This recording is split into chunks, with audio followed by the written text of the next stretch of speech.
Hello, good afternoon. In this presentation, we'll try to give you an introduction to the videos we have about who the real Hebrews are, the real Hebrews of the Bible. Now, why is this important? If you read the Bible, and if you really believe the Bible, you will know that the Jewish people today who claim to be the Hebrews of the Bible, or the Israelites as they say, they are really not. We don't use the word Israelite because it's a pagan word, and subsequently we'll be explaining why. However, the Jewish people who claim to be the Hebrews of the Bible, they are really not. If you read the Bible and you study the Jewish practices and traditions, you will know that they are really not the people of the Bible. So if you also believe the Bible, you will know that the Hebrews of the Bible will be preserved, that they will still exist somewhere. So in this presentation, we want to present you the tribe that is actually the Hebrews of the Bible, and we'll give you the proof around that, and then you see it for yourself. Okay, let's start. Let's take you back to after the reign of Solomon, whose real name of course was Jedidiah, and his son Rehoboam refused to placate the people. The nation or the kingdom then of the Hebrews, which is called, let's call it the kingdom of Israel. Again, we don't use the word Israel. It's a pagan word. But that kingdom was divided into two. We have the northern and the southern part. The northern part was made of a lot of tribes, about 9 tribes, while the southern part was made of about 3 tribes. That's the tribe of Judah, tribe of Benjamin, and Ephraim. Then we have some, of course, each of those tribes have their own Levites among them. So the northern kingdom did not stay true to the worship of the Most High. In fact, the citizens there who wanted to really worship God had to, and not follow the hedonistic practices. That was the order of the day, according to their leadership. I think their leader was Jeroboam. He actually got trained in Egypt, and then he brought in the paganism to the northern kingdom of the Hebrews then, that were living at that time in Gilead, which is where we call southwestern Syria and Lebanon today. So those Hebrews who did not want to follow those, who wanted to worship the real God of Abraham, had to come to Jerusalem to offer their sacrifices and to worship God. The southern kingdom too was not always a very holy place. Don't forget, it was ruled by evil kings such as Manasseh, who the Bible named to be one of the worst kings in the world. And Manasseh, of course, defiled the worship of the one true God, and instituted high places and groves and other hedonistic places that were sacrilegious to the eyes of the Lord God of Abraham. Note that when you see high places in the Bible, that's actually places for sexual orgies and rituals. That is also common today, especially in the Hollywood world. But in the Bible interpretation, those places were called high places. However, the punishment, of course, in the Bible, when you don't refuse, when the Hebrews don't follow the worship of the Most High, punishment is just around the corner. And so, the punishment came first to the northern kingdom. In biblical times, they dwelled in Gilead, and then they also dwelled there, with some other Canaanite tribes, as we all know. The punishment came to them. They were attacked and sacked by the Assyrians. Basically, the Assyrians are progenitors of what we call the Syrians. It's not today's Syrians. The real Assyrians were actually black people. And then the Hebrews there were taken slavery by the kings Manasseh. And all these things can be seen in the book of 2 Kings. So Manasseh, of course, was the king of Assyria as at that time. Note this, if you look at our article on the children of Noah, where they are today, the Assyrians are children of Ashur. Ashur is a child of Shem, right? And then you also have the Arameans. All these people made up the Assyrian kingdom. So the Assyrians were a mixture of both the children of Ashur, children of Elam, and children of Aram. That is the Arameans. All these people were just like the Hebrews. They were children of Shem. So please see our article on the children of Noah for that. The Hebrews were held captive. Again, if you look at 2 Kings chapter 18, the Hebrews were held captive, and there was a lot of interaction between the cultures, between the Hebrews, that's the northern tribe, and them. Please note that as at this time, some people in the northern kingdom from the tribe of Gad and Naphtali, Ephraim, and the rest of them had already migrated to the southern kingdom because they didn't want to follow the hedonistic practices that was prevalent in the northern kingdom. Okay? Then the Assyrian Empire was later invaded and sacked by the Babylonians, during which the Hebrews there migrated to a land that has not been inhabited before. The Most High had to calm the seas for them to let them migrate to this land. Now, no one knows where this. And again, if you look at the book of Second Esdras, chapter 13, he explains that when the Babylonians attacked the Assyrians, the Hebrews now left and migrated to another land that no one has lived before. Now, the southern kingdom, of course, which is called the kingdom of Judah, and again, this is kingdom of Judah, not tribe of Judah. A lot of people make that mistake.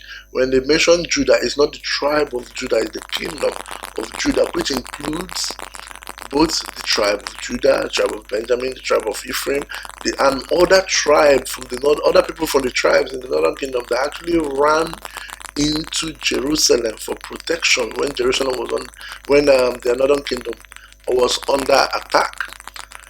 So the southern kingdom today remain true to the worship of the Most High. Of course, they had some good kings like Asa and Abia, his father.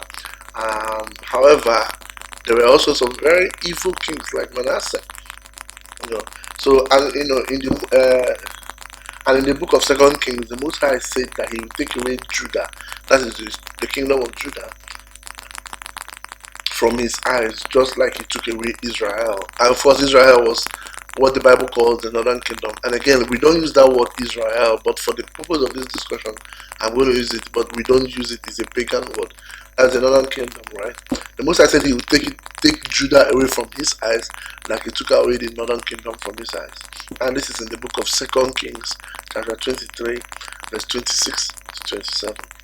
So, again, to fully understand this, just go and read the book of Second Kings from chapter 17 to chapter 27. You begin to understand all this thing I'm trying to explain.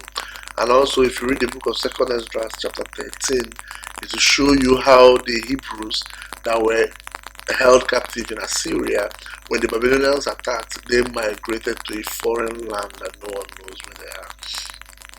So the southern kingdom of Judah was taken away captive by the Babylonians. Everybody knows that.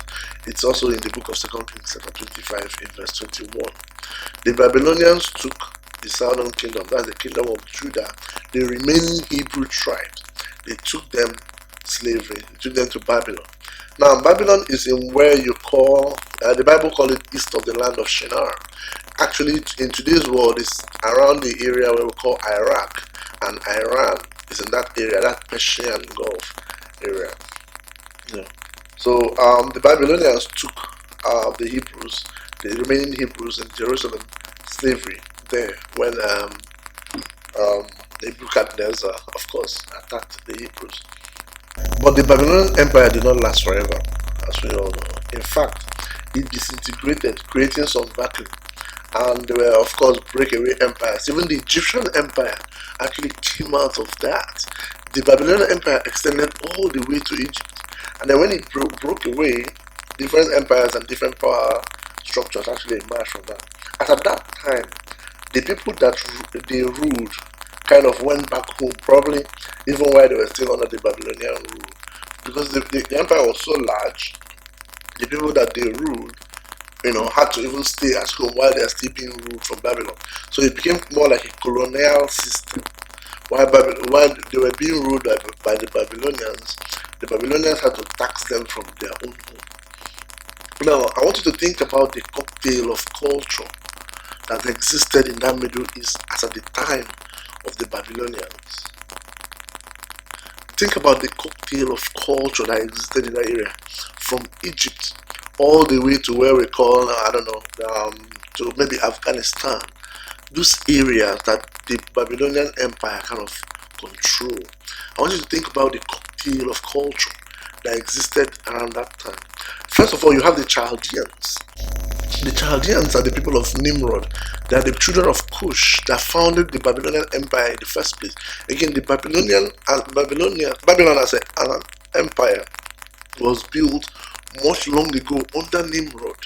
And the Chaldeans are people, the children of Cush were actually the ones that built it, and they were the ones that were kind of running things then. Eventually, over time, they were relegated to just, fortune tellers, soothsayers, and all that. As the empire went under a lot of changes, and eventually they migrated to modern day Ethiopia. As you can see, from that area where you have the land of Shinar and where you have Babylon to Ethiopia, all you need to just do is to cross the Strait of Eden. It's a very small area, and cross into Africa. Then in that same Babylonian empire, you have the children of Shem. Again, the Bible says that Middle area, that Middle Eastern area, all the way to the Americas, that was the land of Shem that was given to Shem. So the children of Shem settled there. Shem had a number of children. First, we have Aphazad, you have Elam, then you have Aram, you have Lod. All the children of Shem actually settled there, and the Babylonian Empire conquered all of them. They all were there with their cultures in that same land. Then you have the children of Japheth, white people. Again, in our article on the children of Noah, we explain that the children of Japheth are white people. The white people you see today, including the Latinos, and not any white-skinned person you see today are the children of Japheth. So you have the children of Japheth, who Nimrod brought as collateral when he went and fought with them in Europe. All this thing is explained in the book of Joshua. Nimrod went and fought with the children of Japheth, and then he brought some of their children down to the Middle East, in the land of Shinar, as collateral. These people were there in that same Babylonian empire. Then you have the Medians. The children of the Medians are the children of Madai. Madai is a child of Japheth. Noah gave birth to Japheth, and Japheth gave birth to Madai. So Madai was supposed to live in Europe, but according to the book of Jubilees, he didn't like it. It was too cold for him. So he came and begged Aphazad, who was his brother-in-law, to give him a land in the Middle East. That's why you have the Median Empire. Remember, the Persian Empire was called the Empire of the Median and the Persian in the book of Daniel, chapter 5. So these Medians were actually children of Madai. They are Europeans. Madai refused to live in Europe. He came and settled in the Middle East with his children. So you have them in that same Babylonian Empire. Then you have the Persians themselves. Again, the Persians are Europeans as well. Again, please go through our article on the children of Noah for you to clearly understand the origin of people today in this world. Now, the Persians are children of Riphath and Togarmah. They are the people we call Iranians today. They are the people we call Jewish people today. They are the same people. The Jewish people, the Iranian people, they are the same people. Now, do you know that in the Middle East, apart from the state of Israel, Iran has the highest number of Jews in the Middle East? So I know you hear every day that those countries they hate each other, they want to wipe out each other. That's not correct. They are one and the same people. They are children of Riphath and Togarmah. They were living there. The Persians were ruling Babylon. When they took it over from the Chaldeans, the Persians were ruling Babylon together with the Medians. These are all Europeans. They are white-skinned people ruling Babylon. And these other tribes, these other people, children of Shem, children of Canaan, were all there under them. However, eventually the Persians slithered their way into the rulership when they poisoned Darius, the Median king. So you have the Persians there as well in this same Babylonian empire. It's important for you to understand what happened to the Babylonian Empire if you're going to understand what happened to the Hebrews, because the Hebrews were taken captive there. It's not enough for you to just come and begin to say, okay, we are Hebrews, we're Hebrews. It's important to understand what happened to the Babylonian Empire. Where did everyone go from there? It's only from there that you understand where the Hebrews are today. So again, then you have the Elamites, the children of Elam, who conquered Nimrod. If you read the book of Joshua, um, Nimrod was ruling the land of Shinar, and then one of a ruler named Chaldoloma, the king of Elam. Again, I mentioned Elam is a child of Shem, while Nimrod is a child of Ham. Now, this child of Shem conquered Nimrod, actually fought with Nimrod and conquered Nimrod, and Nimrod served him until he died eventually, I think for over 12 years. Nimrod was actually subject to this Chaldoloma, the king of Elam. And when he conquered Nimrod, he and his people ruled the land of Shinar. They ruled the area we call the Babylonian Empire today. So you have those Elamites there as well. Then you have the Assyrians, the children of Ashur, that the Babylonians conquered and took slavery, and then were ruling their land today, the land that is called Syrians today. Unfortunately, you have white people all over the Middle East claiming to be indigenous, but those lands belong to black people, as you will see in our children of Shem. In our children of Noah, the story, they belong to the children of Shem. Most of those people migrated east towards India. Now, then you have the Canaanites as well. Canaan was supposed to settle in Africa, but he refused and settled in the Middle East. And then you have these children there that were also conquered by all this empire that rose in the Middle East. Then you have the Hebrews, right? Both North and Southern Kingdom. Of course, the Northern Kingdom was first of all taken by the Assyrians, and the Babylonian came and took all of their slavery.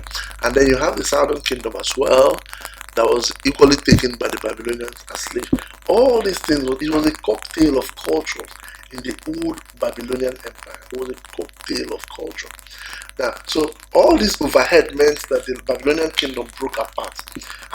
And after that, people went back to their various locations. They were still subject to the Babylonian rulership, but they went back to their various inhabitations before.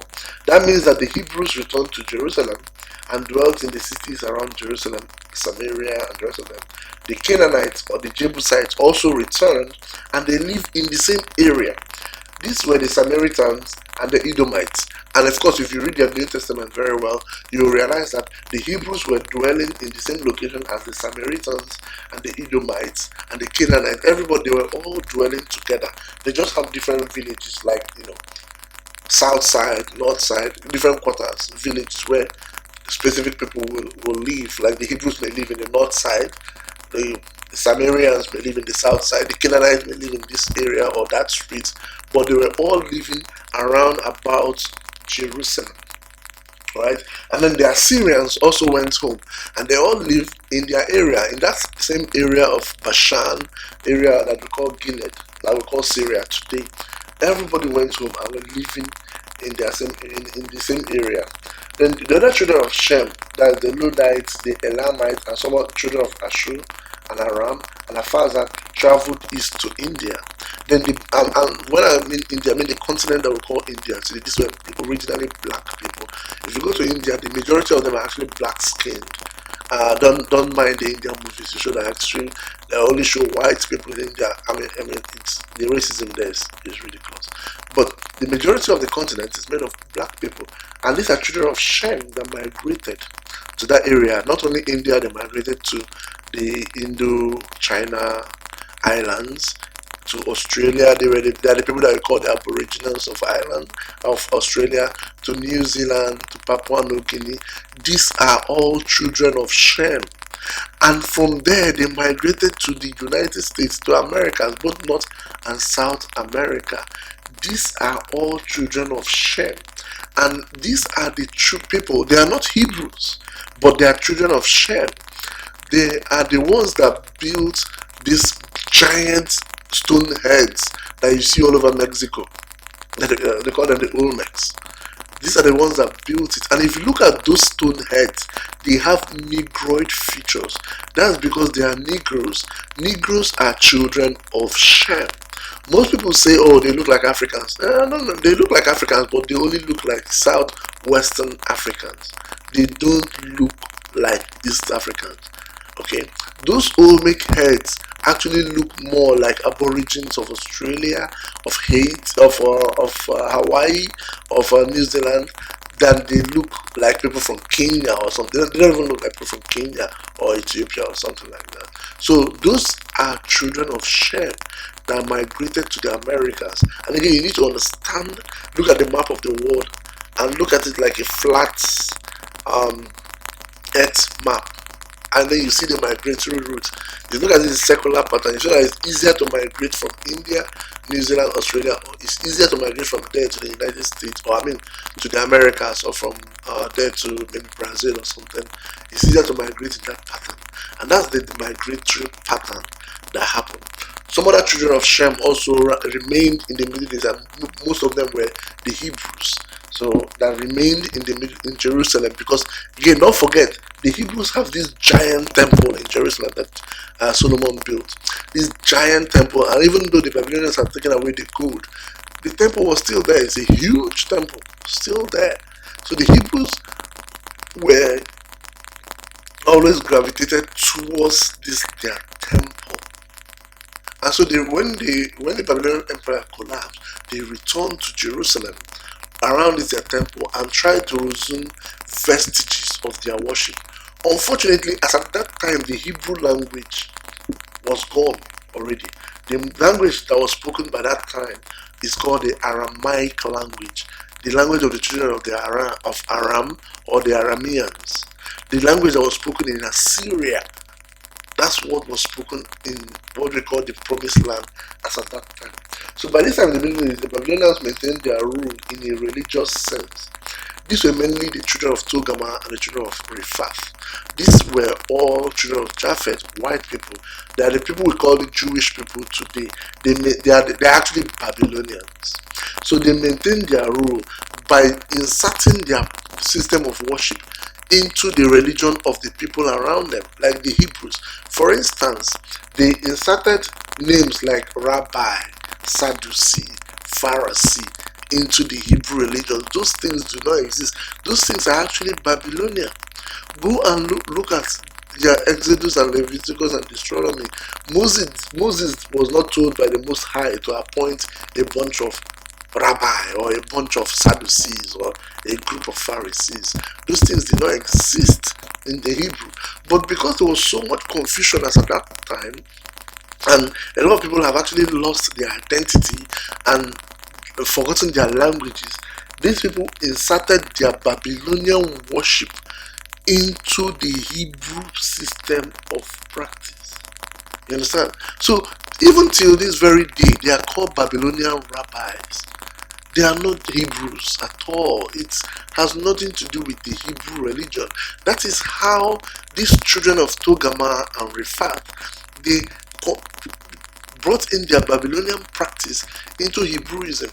That is how the Jewish people claim to be the Hebrews of the Bible. But they are not actually. They still retain their Babylonian worship, and you just need to look at their worship to understand who they are. They are not the real Hebrews. Okay, it was in this same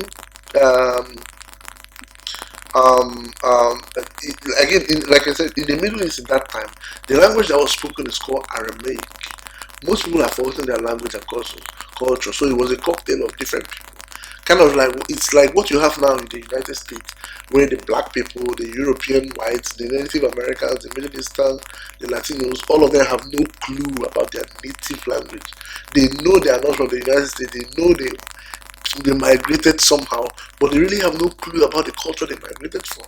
So as at that time, though people of the same ethnicity and culture tend to live together, the confusion was so much, and anyone will be claiming to be whatever gives him an advantage. If claiming to be a Hebrew gives you an advantage, people will just claim to be Hebrew.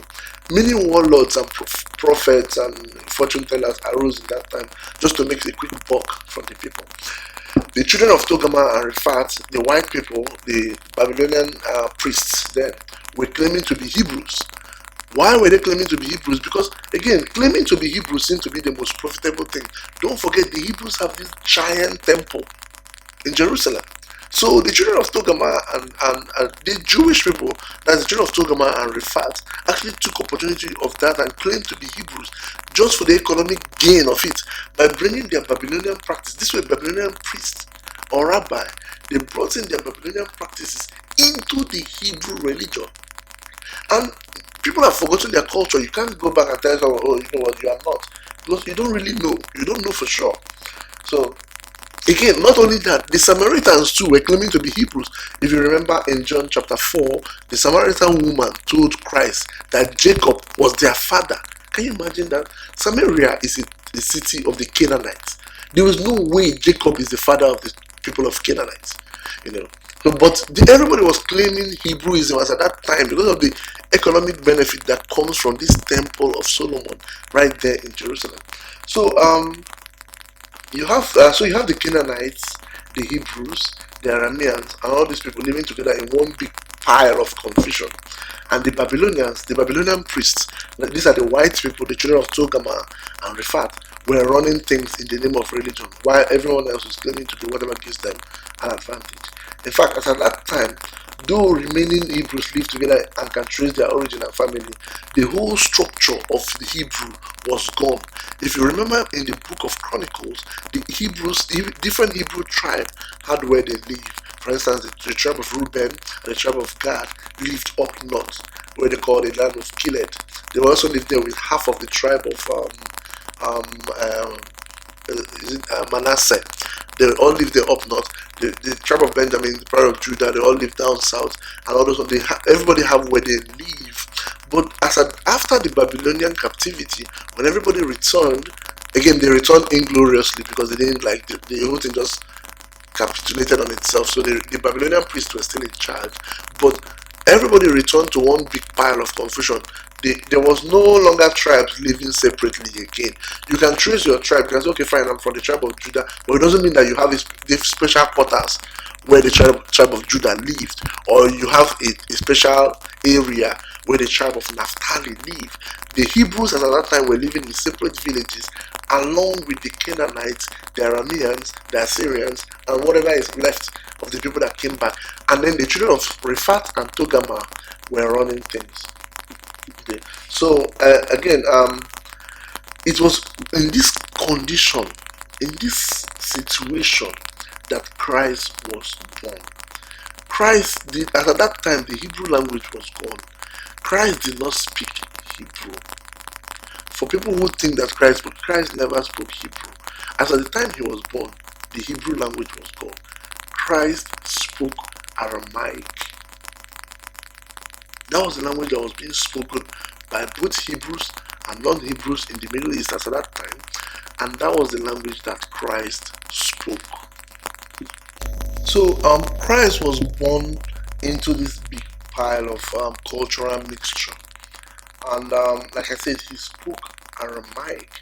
He didn't speak Hebrew, and as at that time, everybody was claiming to be whatever they want. For instance, the Pharisees and Sadducees were claiming that they are descendants of Abraham, and when they claimed that to Christ, Christ rebuked them. Christ told them, no, you are of your father the devil. And this can be found in John chapter 8. He told them, no, you are of your father the devil. He rebuked them that they are not descendants of Abraham. This was what they were claiming. Again, if you look at the Old Testament, right, the Hebrews have different offerings and sacrifices that they have to bring to the temple. There are sometimes if they cannot bring offerings or sacrifice, they bring the monetary equivalent of that and buy the offering. So there was a lot of activity that will go on. There's a lot of financial benefit from that temple. Just look at the book of Chronicles, for instance, 2 Chronicles. You see how much sacrifice that is being made in that temple. Some people had to benefit from that, and that was what the children of Togarmah and Riphat did. They went in there and claimed to be Hebrews. These were Babylonian priests. They were not Hebrews at all. They were Babylonian priests. There's no such thing as Sadducees or Sanhedrin or crap. Moses will not recognize those things. What? The Most High never told him to form a Sanhedrin. Are you kidding me? So we had a Levitical order as at that time. But by the time Christ was born, these people had already taken over and were claiming to be this. Imagine getting thousands of goods for sacrifice and getting money from Hebrews everywhere.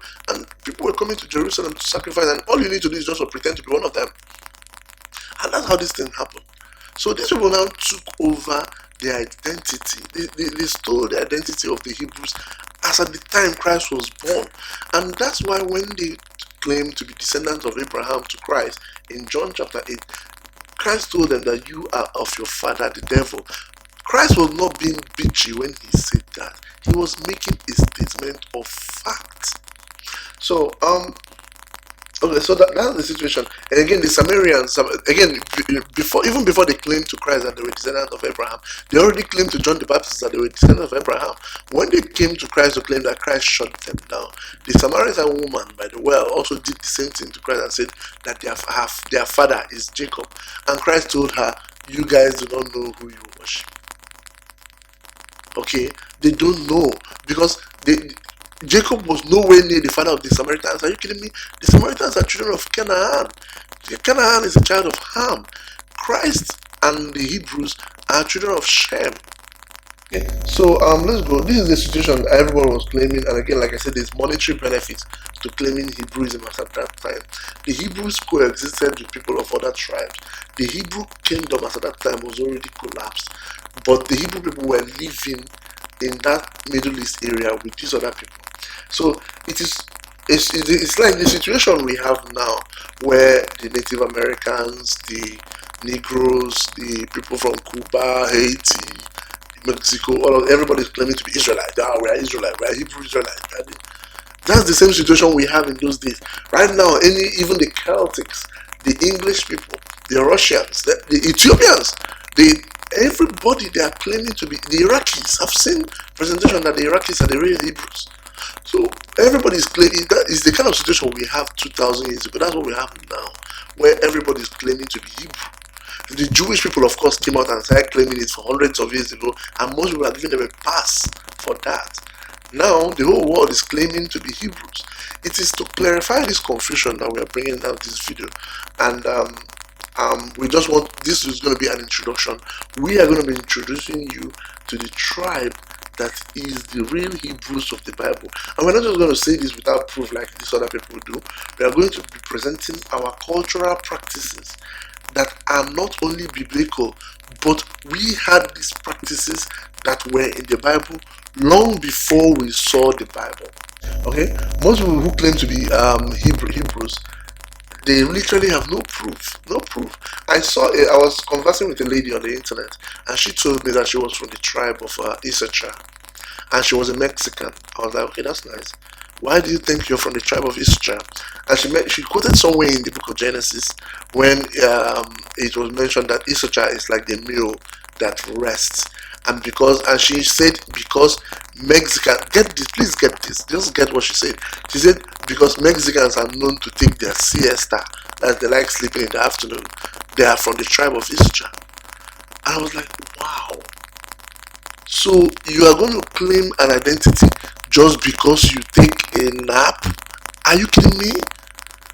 So thousands of years of tradition that Issachar and other Hebrew tribes practice, they're all thrown to the wind. But just because you are taking a nap, you're going to tell me that you're from the tribe of Issachar?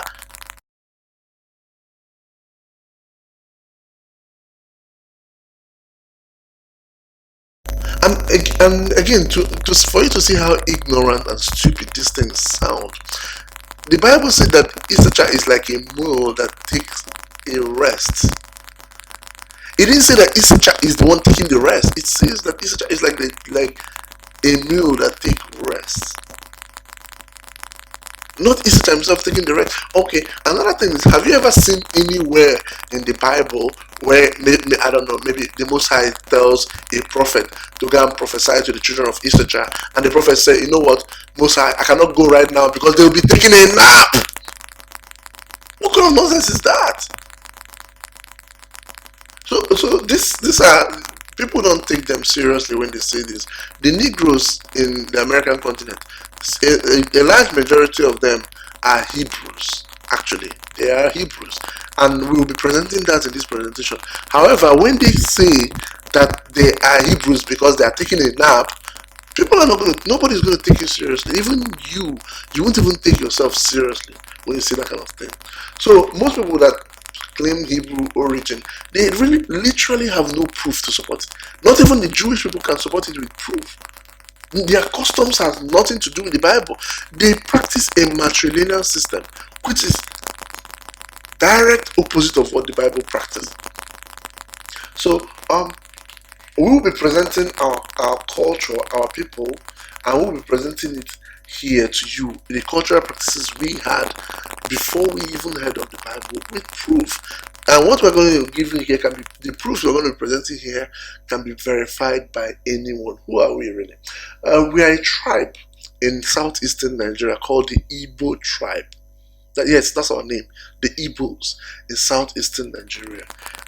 We'll present to you, like I said, Nigeria, of course, is a country in West Africa. We will show you the evidence we have to support our claim that our people are the remnant of the Hebrews, and we will show it to you the practices we have and we still retain that are biblical, and those practices were among our people long before the Bible came to our people by the Europeans. Now, how did we end up in Africa? A lot of people might ask, if we're the Hebrews and we used to live in Jerusalem and the Promised Land, the Northern Kingdom and the Southern Kingdom, how did we end up in Africa? That's a fairly good question.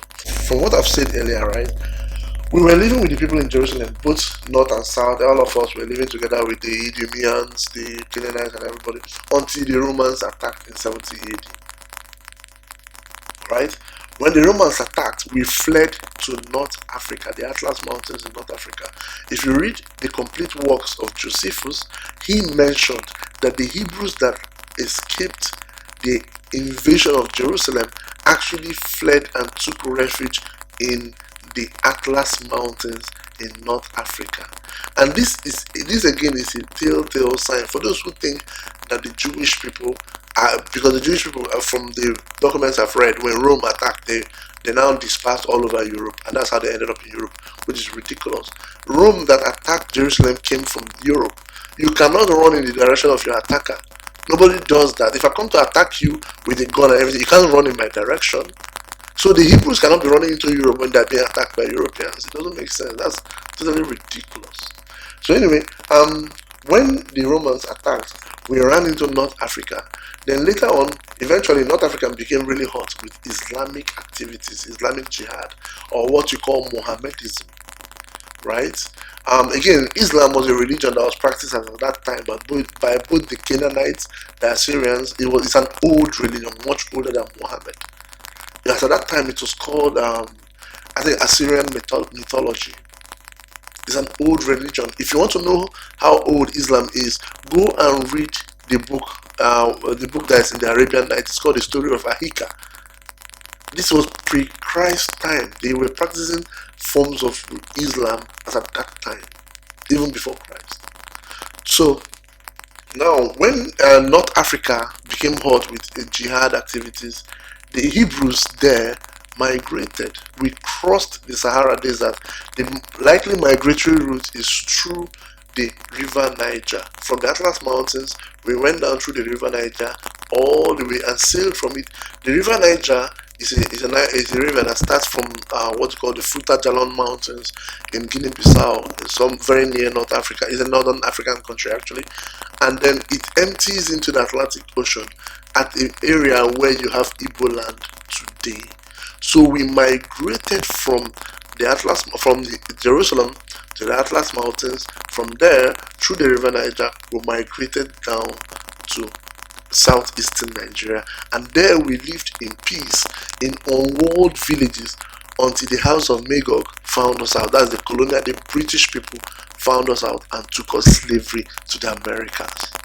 That's how it happened, and we'll be showing you that in our presentation, in the series of videos we have here.